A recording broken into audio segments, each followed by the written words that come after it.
Olá pessoal, tudo bem? Eu sou o Rodrigo da EcoPro e hoje eu vou falar um pouquinho para vocês sobre purga ou descarga de fundo ou blowdown. São os três nomes que se dão para o processo, tá? O que é esse processo? Esse processo ele é feito tanto em caldeira como torre de resfriamento, sistemas de água gelada, enfim, tá? Qual é a função dele? A função dele é fazer a desconcentração dos sais. Então, por exemplo, numa caldeira, a caldeira o que acontece? Eu estou evaporando a água que está dentro dela e os sais que estão na água eles vão ficando ali.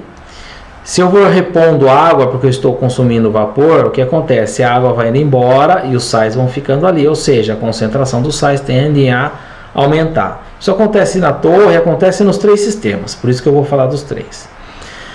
Então, o que acontece? De tempos em tempos eu faço um ciclo de desconcentração ou purga. O que é isso? Eu abro uma válvula no fundo do equipamento, uma parte dessa água que está concentrada com íons vai embora, né? E aí eu recebo água de alimentação.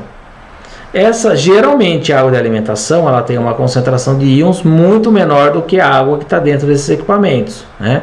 Então eu mando água com alta concentração de íons embora e reponho com água com uma concentração menor. Por isso que chama-se ciclo de desconcentração. Eu vou diminuir a concentração dos sais.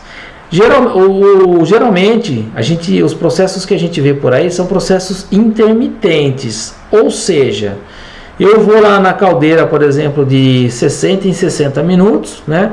Abro a válvula de fundo por 5 segundos, faço a purga e fecho, né?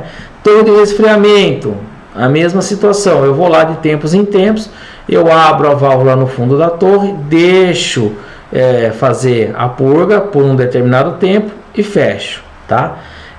Por quanto tempo eu faço essa purga? Isso aí em um outro vídeo eu falo, senão esse vídeo vai ficar muito longo, tá? Eu explico para vocês num outro vídeo como é que a gente calcula, baseado em que a gente calcula o tempo de purga da torre ou da caldeira. Então, o que a gente vê no mercado hoje? Intermitente. Então, na caldeira a cada 60 minutos, numa torre de resfriamento a cada 2 horas, por exemplo, tá? Então, faço a purga, beleza. O que acontece nesse meio tempo? Quando eu faço a purga, eu mando uma parte da água embora, a água entra, condutividade baixa. A condutividade vai aumentando, chega num certo ponto, deu 60 minutos, caldeira abre, faz a purga, repõe com água de alimentação, condutividade cai, ou seja, a condutividade ela fica oscilando para cima e para baixo. Tá? Tem alguns sistemas, inclusive, de purga que fazem o controle pela condutividade. Então, quando a condutividade atinge um determinado valor, uma válvula automática abre a válvula de fundo, mantém aberta até que a condutividade chega até um determinado valor e fecha, né? Ou deu a condutividade, ela abre, fica um tempo e fecha. Aí depende de cada sistema. O que a gente tem visto? Tem algumas empresas, né? Nós já estamos avaliando inclusive isso, que é fazer a purga contínua. O que é a purga contínua? Eu mantenho essa válvula de fundo aberta continuamente, com uma vazão baixa e calculada, né? É diferente da purga intermitente, que eu abro a válvula, sai um monte de água e depois eu fecho. Então eu mantenho o fundo da torre ou o fundo da caldeira aberto, com uma pequena vazão de água contínua, e ele fica aberto o tempo todo. Ou seja, eu tenho água indo embora com alta concentração de sais, e eu tenho água de alimentação entrando continuamente com baixa concentração de sais. Tá? O que acontece? Eu consigo manter essa condutividade com uma variação menor. Quais são as vantagens e quais são as desvantagens de eu fazer a purga intermitente ou eu fazer a purga contínua?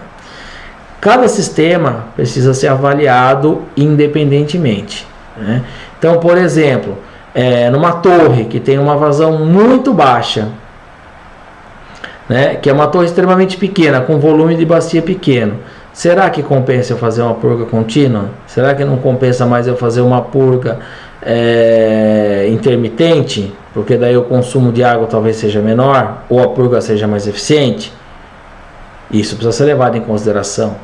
Em torres maiores, então vamos pegar uma torre de grande porte aí, o que acontece? Será que compensa eu abrir a válvula de fundo por 15 ou 20 segundos e mandar um monte de água embora, nível da torre baixa, aí eu demoro para fazer a reposição, porque geralmente a reposição às vezes é feita com aquela boia mais simples, então a reposição demora um pouco mais, né? Então será que compensa eu ficar oscilando o nível da torre, né, com o risco de ter um problema de cavitação em bomba, ou com risco de dar uma falha no sistema de alimentação, a torre ficar com nível muito baixo? Então será que não compensaria eu colocar um sistema de purga contínuo e aí eu tenho uma alimentação contínua repondo essa água que eu jogo fora? Então eu consigo diminuir a variação de condutividade, talvez eu consiga controlar melhor os parâmetros da torre, né? Então para cada caso a gente tem que fazer uma avaliação, tá? Se vou usar intermitente ou vou usar contínua. Existe uma tendência em se usar a purga contínua porque ela tem se mostrado mais eficiente, né? E ela mexe menos com o sistema. Porque toda vez que eu faço uma purga numa caldeira, o que acontece? Sai água, eu tenho uma queda de pressão, aí eu vou repor com água, ela demora um pouquinho para restabelecer. Então toda vez que eu faço a purga, a caldeira faz o quê? Ela sofre uma alteração, né? Então talvez para a caldeira compense eu fazer uma purga contínua, porque daí ela consegue manter aquela pressão, aquela temperatura, aquele nível de água continuamente, tá? A ideia do vídeo era explicar a diferença das duas. Qual eu aplico? Tem que avaliar o sistema e tem que fazer um teste, né? Verificar o consumo de água, né? Se a purga contínua aumenta, mantém ou diminui o consumo de água. Verificar a variação de condutividade, verificar a resposta do sistema. Então você tem que verificar uma série de fatores para poder avaliar qual é o melhor, tá bom? É isso, pessoal, obrigado.